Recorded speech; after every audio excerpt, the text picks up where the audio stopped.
আপনারা সকলেই জানেন এই জুলাই গণ অভ্যুত্থানের উপর দাঁড়িয়ে থাকা অন্তর্বর্তী সরকারের মাননীয় প্রধান উপদেষ্টা ডক্টর মোহাম্মদ ইউনূসের আমন্ত্রণে আজকে রাজনৈতিক দল সহ বিভিন্ন অংশীজনদের মধ্যে একটা বৈঠক ডাকা হয়েছিল।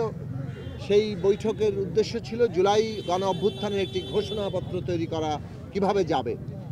আমরা এইখানে অংশ নিয়েছি।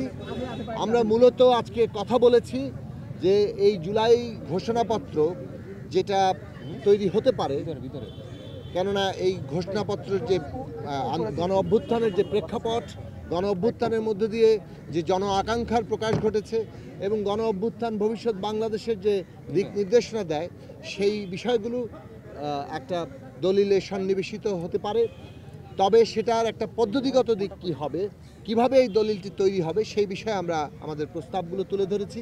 আশা করি সেই অনুযায়ী অন্তর্বর্তী সরকার একটা কর্মপন্থা ঠিক করবেন। আমরা প্রথমেই বলেছি যে এটা তাড়াহুড়া করে যেন প্রক্রিয়ায় যাতে কোনোভাবে এটা তৈরি না হয়। এখানে সরকারের দিক থেকে এই উদ্যোগটা নেওয়া দরকার একটা ঘোষণাপত্র তৈরির জন্য। এবং এইটা আসলে কি হবে, এটা প্রোক্লামেশন, ডেক্লারেশন, কিংবা এর আইনি দিক কী, কিংবা এর আইনি রাজনৈতিক দিকগুলো কী, আইনি এই প্রশ্নগুলো সকলের ঐক্যমত্যের জায়গা থেকে তৈরি হতে হবে। এবং আমরা পদ্ধতিগতভাবে বলেছি যে এখানে একটি সরকারের পক্ষ থেকে ড্রাফট কমিটি করা দরকার।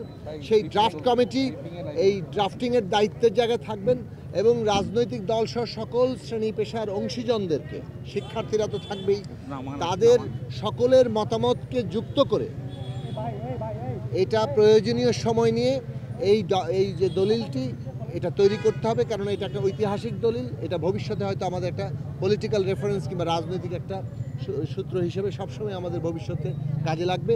কাজেই সেইভাবে এটা যাতে তৈরি হয়, সকলের অংশগ্রহণ থাকে, সকলের মতামতের গুরুত্ব হয়, সবাই মিলে একটা জাতীয় ঐক্যমত্যের, অর্থাৎ আমাদের ফ্যাসিবাদ বিরোধী আন্দোলনের ভেতর দিয়ে যে ঐক্যমত্য তৈরি হয়েছিল 5ই আগস্টে, সেই ঐক্যমত্যের প্রকাশ হিসেবে এটা সামনে আসে।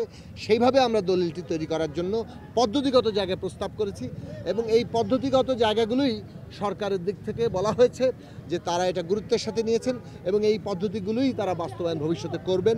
সভা আহ্বান থেকে শুরু করে যেভাবে আসলে এজেন্ডা নির্ধারণ করে প্রয়োজনীয় সময় নিয়ে সভা আহ্বান এবং সময় অনুযায়ী সময় নিয়ে আলোচনা, সেই বিষয়গুলো যাতে ভবিষ্যতে গুরুত্ব পায় এবং সেই দিকটুকু আমরা গুরুত্বের সাথে তুলে ধরেছি।